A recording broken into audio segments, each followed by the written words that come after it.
Buat pertama kali sejak 2010, Malaysia Aviation Group telah mencatatkan keuntungan bersih.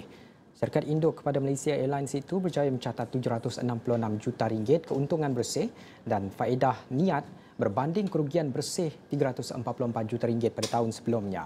Induk kepada Malaysia Airlines itu ditubuhkan pada 2015 selepas pelan pemulihan kelima Malaysia Airlines.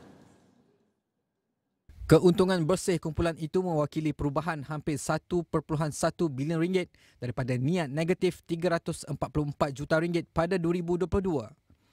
Prestasinya adalah pada pertumbuhan 31% dalam hasil sebanyak RM13.85 bilion bagi tahun kewangan berakhir 31 Disember 2023.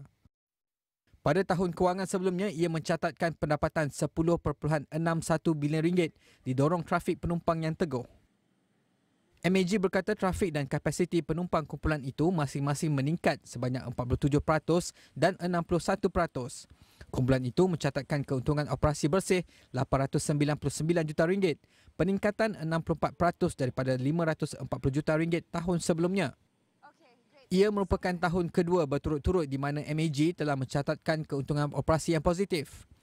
MAG turut mempunyai simpanan tunai kukuh berjumlah RM4.3 bilion setakat 31 Disember 2023 tanpa menerima suntikan modal daripada pemegang saham utamanya Khazanah Nasional sejak Oktober 2021.